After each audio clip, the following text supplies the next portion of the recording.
And we're back with a quick tutorial on Rimworld ghouls and why they are awesome. And the thing is, ghouls at first seem kind of weak sauce. They're basically a zombie. Effectively a human that can't use tools, no body armor, no weapons. All they can do is punch things. Actually, claw things would be more accurate. Their hands are replaced with claws, which is why you get these ghoul claw symbols. Unfortunately, humans are not really good without tools, which means your ghoul, while it can't go down from pain, will eventually just fall over from taking forever to kill anything. Let's speed this along a bit. Right, so we managed to kill one horse. Let's see if we can kill two with a baseline human. And would you look at that, it's a dead ghoul. They couldn't even kill two horses in a row. So yes, at first they will seem quite weak. However, if you're doing the anomaly start and you have the biotech DLC installed, you can select a Yatkin. Now, the great thing about Yatkins is they come with a few bonuses to their gene type. The first is robust, which means all incoming damage is multiplied by 75% as opposed to 100, and strong melee, which increases their melee damage by 50%. And on top of that, you can randomize until you get one that's tough and has melee skill. The combination of tough plus the Yatkins robust gene means your ghouls will last so much longer. Plus the 50% increase to melee damage is not inconsequential. So let's just let them loose on these horses and see how they do. 4 horses later, and you'll notice that the ghoul is still standing. Its health has been reduced quite substantially, but it heals at 100 hit points per day due to their unnatural healing. Now, this is completely independent to their regular healing, as in, under their normal stats, they have an injury healing factor. Due to them being Yatkins, it's actually slowed down a bit, but this is sort of made irrelevant by the whole unnatural healing thing. So piling a bunch of genes to make them heal faster is not really necessary. The unnatural healing means they heal 100 hit points a day, making them one of the best melee blockers you can get. But how effective are they at tanking damage? You see, generally melee blockers, they block, and they have to soak as much damage as possible, which is why it's usually good to get a tough one. Ghouls, however, come with a bunch of extra additions, just make them exceptional. Now, this is the testing methodology we used. We would get 10 pawns. Each one is equipped with an excellent charge rifle and has 20 shooting. Now, I did give them mind numb serum, so they've got a little bit of a reduction to consciousness, but by and large, it's just 10 pawns shooting at 10 ghouls. And there was some other testing thrown in where we tried it against some normal pawns with flak armor, cataphract armor, all the usual. And then once we'd ran one set of tests, we did it 5 times in a row, so it'd be 50 ghouls tested, and we get the average of all of that to see just how much improvements you can get depending on if you go with Yatkins or tough or flak armor or etc. This here is a very condensed table of all the data. We took 10 human ghouls, we shot at them with 10 humans armed with charge lances, and across the 50 ghouls we shot at, on average, it took about 4.42 charge lance shots to kill each one. And that's to say, it was perfect. Like, some of them died on the first hit. Sometimes we could wipe out all 10 in the first 8 rounds of combat. It was kind of, it's all over the place. But on average, about 4.42 shots, which is a good baseline. Now, a flak human, just a regular human, with excellent flak armor, excellent flak vest, excellent flak helmets, excellent devil strand pants and shirt, those ones took about 5.12 shots to kill. Which means if you just have a regular human and you're trying to use them as a melee blocker, they're not going to be too great. Now, of course, this doesn't take into account melee blockers are going to get hit by swords and axes and all sorts of stuff, so this is not exactly perfect, but we're getting a good feel for where this is at. Then comes flak humans tough. Now, this is a tough human. They've got the tough trait, so it reduces all damage by 50%. And we equipped them up with flak armor. On average, it took about 7.46 shots. And then we got a normal ghoul human. We plated them up. Now, ghouls come with a special plating you can install. In the DLC, you will have to first get bioferrite extraction. Then you'll have to get ghoul infusion. And then you'll have to get ghoul enhancements. This will give you access to ghoul plating, which you will then need to install. It's actually very cheap to build. It only costs 70 bioferrite to produce one. And at the same time, you will have to build one of these bioferrite shapers, which costs 2 components, 40 bioferrite and 50 steel. Assuming you can afford those quite low-end costs. However, the getting the ghoul enhancement will cost you 40 advanced research, which means you will need to capture anomalies and contain them, and that's a whole other thing. Getting your hands on ghoul plating is a little bit tougher than the flak armor, in my opinion, on the grounds that you have to contain a bunch of anomalies, and that does drive up your wealth a bit, but it is usually quite obtainable by mid-game, and once you have it, it really does add a lot of longevity to your ghouls.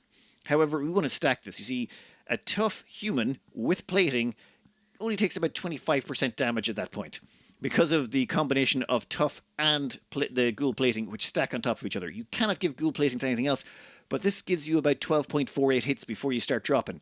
Then you get a Yatkin, and this is the biggest single step you can make. Get a Yatkin that's tough. Now, the Yatkin has a gene that gives it a 25% reduction in its damage that it takes. Plus you throw on tough, and then you plus throw on the plating, and suddenly it's 21.5 hits before the pawn is going down on average. That's crazy. In fact, over here, it took 11 hits before the first Yatkin went down.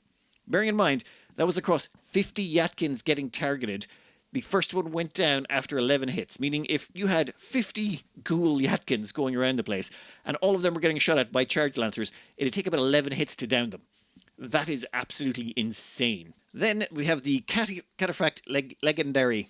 Yep, I'm not fixing that. Here we just took your baseline human, gave them the best armor possible. We gave them legendary Devil Strand shirts, pants, and legendary Cataphract armor, and they still came out behind a tough plated Ghoul Yatkin. That is just ludicrous. This used to be the toughest thing you could have in the game, which is a while ago now, it seems. Now, when it came down to this, I only ran one big test with the Cataphracts. The problem is it takes so long with all of these tests near the end. I was getting rain that would come in and mess up testing. But they did take 40 hits max to knock them all down. They actually lasted longer. However, it was far more variable with the armor. The problem is humans take pain damage and the pain can down them. Or ghouls in general, they usually die. When they go down, they're usually dead. 8 out of 10 times, roughly, give or take. Humans, on the other hand, 8 out of 10 times, they're downed instead of killed. However, let's just say for ghouls, death isn't the handicap it used to be back in the olden days. It's a little bit easier to bring a ghoul back from the dead. Anyway, this here is a tough human in legendary Cataphract armor. And, okay, they're a lot better. They come out at 32.8 hits on average. And then a Cataphract legendary human that's tough and has stone skin armor. It's an implant you can get from the Royalty DLC that gives you armor on your skin. It does slow you down and make you very ugly, but it got up to 43.3 hits on average to kill one of them. Now, I should point out, though, the Cataphract Legendary Armor is incredibly expensive to make, hard to maintain, and every hit you take does decrease its maintenance, or does decrease its condition, and eventually it will just disintegrate. Or once it goes below 50%, they'll get negative moodless bonuses. And we were shooting them so much their armor was almost blasted off. However, the creme de la creme that I found so far was a Ghoul Yatkin Tough Plated, which is basically this one, and then we just injected him with Metalblood. This is a serum you get in the new DLC, in the Anomaly DLC, and it basically reduces all damage you take by a further 50%, which stacks on top of the Ghoul Plating, which stacks on top of Tough, which stacks on top of the Yatkin's genetic toughness. Meaning it took 59.6 hits on average to kill them. It was 41 hits before the first one dropped. Now, we only did a test of 10 because, honestly, it took me 6 attempts to get it to work because things kept getting in the way, either fog or rain, or something would mess up the accuracy, which kind of just threw everything off. But in one clean run, it took 41 hits before the first one died, and 76 before all 10 of them died. That is insane. Metalblood serum is not the easiest thing to obtain. You're going to need serum synthesis for it just to even start. Then once you've got serum synthesis, this gives you the serum lab, but then you're going to need a technology which is, well, hidden to you until you encounter metal horrors. Metal horrors will emerge from your colonists at some point. Don't worry, they'll find you. You don't have to find them. It's just, it will be a while before you get them. Once you discover metal horrors, it will open up the research to get metal blood serum. This is what a metal horror looks like, and once you've encountered one, even if you just encounter it for a very brief period of time, it unlocks the research tree for the metal blood serum. Once you've gotten that, you're going to need to get your hands, well, build a serum lab. A serum lab costs 80 bioferrite, 2 components, 100 steel, and 1 metal shard, or 1 shard. These shards are sometimes dropped by anomaly creatures. They're reasonably rare, but getting your hands on one is okay, and you're still going to need one if you want to make any more ghouls. Metal blood serum only costs 10 twisted meat and 20 bioferrite. Twisted meat is pretty handy to come by, and there's rituals you can do to call creatures that contain twisted meat. Well, you kill them, butcher them, you get the twisted meat, and the bioferrite is usually reasonably handy to come by. But once you've got your hands on all of those pieces, you can then make the metal blood serum. However, injecting it into regular pawns gives them a negative moodlet of, I think it's -5 or -10, and it lasts for 5 days. The metal blood effect and the negative moodlet bonus. Ghouls cannot consume the metal blood serum themselves. You will have to queue up an operation and administer the serum to them, and then a pawn will have to do it, and they will need a bed. Once it's done, though, they will have the metal blood on them for 5 days. Personally, I wouldn't recommend using this a lot. It's just you'd only use it when you're expecting a lot of trouble. Maybe you've accepted a dangerous quest or an in-game mission of some sort. It's just arranging for your ghouls to be on it all the time is tricky. However, by combining the Metalblood serum with the Ghoul plating, you do get yourself a ridiculous 9.4% damage. That's it. Instead of taking 100% damage from every hit, you only take 9.4, which is just absolutely ridiculous. One of the downsides of Metalblood serum, though, is it does make you more susceptible to flame weakness and burn weakness. However, there are also ways around that, and we'll get into the gene splicing bits of it now. Over here we have a pawn with Metalblood, over here we have a regular pawn, and over here we have a pawn with Metalblood that we have also spliced on the fire-resistant gene. And then over here we have 3 pawns armed with incendiary launchers. Sorry, incinerators. Anyway, after one blast you'll notice the standard issue pawn with no Metalblood in them at all took about 5% damage. You can see there they took 4 points of damage on their torso, and they're currently on fire. This one here took, well, damage across a lot more. This is the one that's got Metalblood in them, and it's made them more susceptible to damage, which is why they've taken far more damage. This pawn over here, despite having Metalblood, well, because they've got the protection with the fire resistance, they've taken 0.4 damage. Yeah, let's see what the next hit does to them. Maybe it'll do a little bit more. Come on. There we go. They've taken 1 damage to the leg, 1 damage to the arm, and 1 damage to the brain. Huh. That guy keeps hitting him in the head with the incinerator. Good shot. However, they have not been set on fire. The other 2 are, and they're running around like lunatics. Yep, there we go. He's finally set on fire. My advice, if you're going to use Metalblood a lot, do go out of your way to get your hands on the fire-resistant gene pack. If you can't get your hands on a tough Yatkin early on, you can get a tough anything and start splicing genes onto them, assuming you can obtain the genes. You can always capture a Yatkin later and ghoulify that and just get rid of your old ghouls if you want, assuming you can afford the shards and you're heartless enough. Other good types to keep an eye out for are Neanderthals. However, Neanderthals are slower, which is a problem because the more you stack onto ghouls, the slower they become. Their ghoul plating makes them slower, and you're going to probably put the ghoul spikes on them as well to increase their melee damage, which also makes them slower. The damage of your ghouls will never quite match up to the damage of a legendary Persona Plasma Sword. However, it's much, much cheaper and easier to obtain to get their damage quite high. That is, get them a power claw and get them a wooden hand. 1 power claw, 1 wooden hand. The reason for the wooden hand is it reduces the amount of times they use the non-power claw weapons they've got, which includes their teeth, their mouth, their, clawing, all that stuff. So putting in a wooden hand is very useful.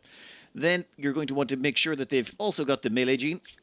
The strong melee damage really does help. Now, assuming they're going up against something like this, which is someone who's got a Persona Plasma Sword, which is the highest DPS weapon you can get, combined with the melee bonus damage, and assuming they've got 20 melee skill, the maximum damage they can get out is about 32.15. Personally, I prefer Persona Zeus Hammer, but this is the maximum damage you're ever going to get out of a standard pawn at 32.15.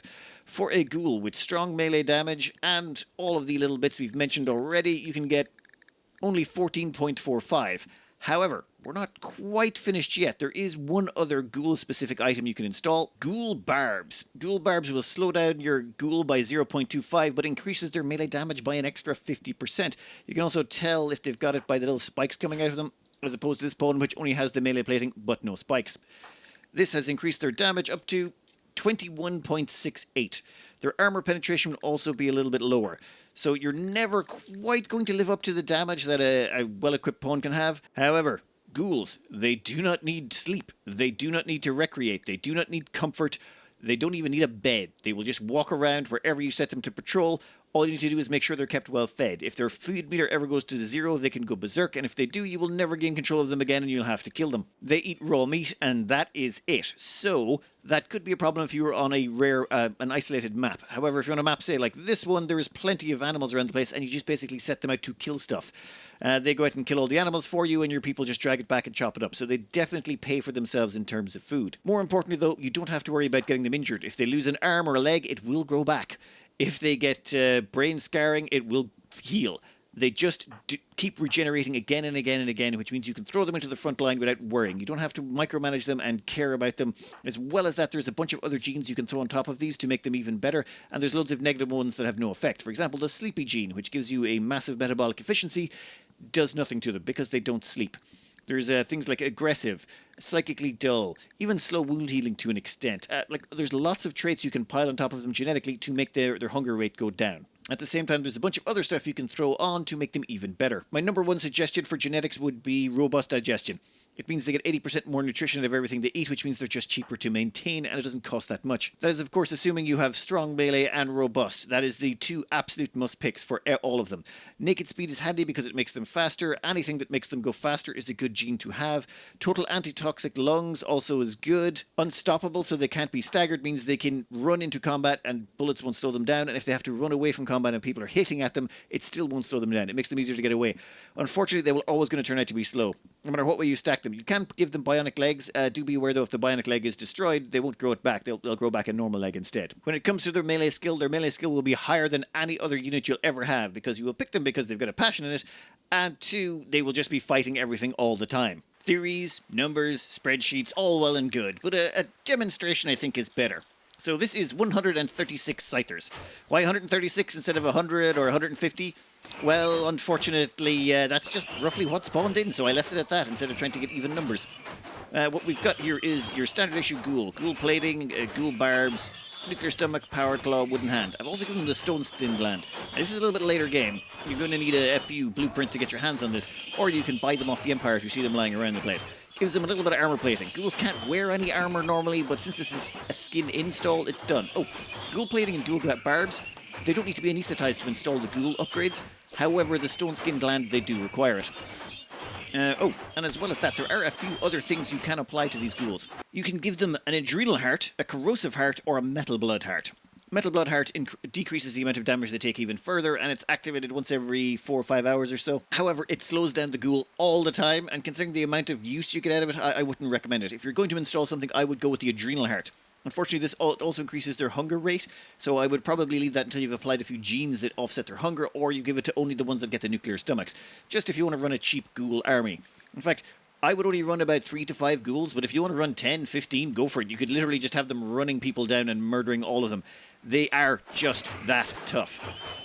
Right now there should be a whole bunch of Scythers headed this direction, and we'll see what happens. One thing I didn't realise is ghouls don't technically count as colonists, so if all of your colonists dies and you still have ghouls left alive, the game is still over. Even though you can still control the ghouls, the game gives you the game over screen. However, you don't get the man in black for some reason, so I had to spawn something to do that. I'm not sure. I think they're going to survive. I was actually concerned at the start. I didn't think they'd survive against 100-something ghouls, but considering how little damage they're doing, if we cycle the ghouls through, it might take a day or two, but I think we can kill them all.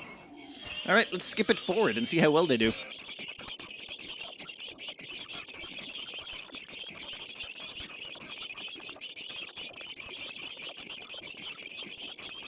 If that doesn't sell you on how awesome ghouls are, I don't know what will. That's 136 reasons why ghouls are amazing. Now what I've done is I've installed one of each of the hearts in each one of these. Oh, and excuse the head diffs mod. I have the head diffs mod installed. On suggestions, and basically it just shows you something like this. I can look at a torso and see, oh, I've got 18 of 40 left. It's easier to look at things that way as opposed to, say, the usual way, which is where you hover over it and then have to read it from that. That's why that's there as opposed to the original version look. Now, let's just have a look at the different hearts here. This here is the Ghoul Frenzy heart. This one is called the Adrenal heart, and I would recommend this one over the others on the grounds that what's going to mess you up with the ghouls more than anything else is their slow movement speed. 2.34 means they might not be able to get into position if you're under a frantic attack. Ghoul Frenzy means you can now go and move at 4.83. Only lasts for about 10 seconds or so, but that extra movement speed can get them into position, which is vital. The second one we've got here is the Corrosive heart. This is... yeah, I wouldn't bother. I mean, it's a thing. You can spray acid somewhere and anyone standing on it's going to take damage. That's not terrible, but that's not really the strength of ghouls. Their strength is that they don't take damage, or they just take so little damage that they can last forever, and they do a lot of melee damage. Then there is the Metalblood heart. This basically gives you a Metalblood injection, which is basically metal blood. That's it. It's basically a Metalblood injection that only lasts about 40 seconds, 30 or 40 seconds, and then it expires. Or you could just give them a Metalblood serum and that'll last for 5 days. Either or. This is less useful, and as well as that, it slows them down even more. Having a Metalblood heart installed reduces your movement speed by 0.2, and that's already one of your biggest downsides, so I wouldn't recommend it. I would heavily recommend going with the Ghoul Frenzy. It also increases their attack rate as well, which can be useful. When it comes to the nuclear stomach, I wouldn't advise you to put it in every single ghoul. The reason being, if you EMP someone who has a nuclear stomach, they puke, including the ghouls, and they will eventually just run out of food, and then they will go berserk if their food gets to 0. So that would be bad. Generally, I'll keep 1 or 2 ghouls that don't have a nuclear stomach, and I use them for blocking when we're dealing with mechanoids so that we can EMP the mechanoids to buy ourselves time. The rest of the ghouls will not have the EMP resistance, and if you're going to go with metal blooding up your pawns or your ghouls, I would heavily recommend you get the fire resistant gene, which means you're going to have to capture some impids, keep those impids in prisoner storage, and they're quite aggressive and annoying to keep, and then rip the genes out until you get the fire resistant gene. Zone your ghouls to an area, say, outside your prisons or your anomaly containment, and at the same time zone them into an area of your fridge where you keep the twisted meat or your insect meat or whatever meat you're using to feed them. All you have to do is keep them fed and they will serve you well. To summarize their strengths: cheap, efficient, relatively low tech, massive amounts of kills, super tanky, and even if they die, all you have to do is make a ghoul resurrection serum, which will cost you 20 bioferrite and 20 twisted meat. That's it. So even if they do die in some suicidal mission, you can simply resurrect them and bring them back, unless the corpse gets burnt up, which could happen, I suppose. Even then, replacing them, not that expensive. Compared to a pawn who has to be taken care of and made sure to not have any mental breaks and to be kept happy, they just make the best melee blockers, and their ability to regrow lost limbs, absolutely essential. Even a go-juice pawn is not going to be as good as a blocker as a ghoul is. So from now on, as far as I can tell, the only reason to ever build a melee pawn would be if you were living on a tile where the temperature ranges go below the comfortable ranges for the ghouls, as in the ghouls can get hypothermia and die, and they can get heatstroke and die. So as long as they can handle the temperatures of whatever map you're on, you will be fine. One last tip, unrelated to ghouls, is if you are facing some of these flesh beasts, they are susceptible to Manhunter Pulse, which is a level 6 psycast. It drives them all insane, and they kill each other. However, ones that spawn others, the spawns won't attack each other, unfortunately, but it does mean you could usually soften up quite heavily with just one Manhunter Pulse. Oh, it's just a beautiful explosion of them everywhere. However, all of those little tri-spike things are still going to have to explode, so let's speed that along by giving them a second Manhunter Pulse. Anyway, this is all the reasons why ghouls are some of the best investments you can currently make in Rimworld, in the Anomaly DLC anyway. I hope you enjoyed them. Good luck.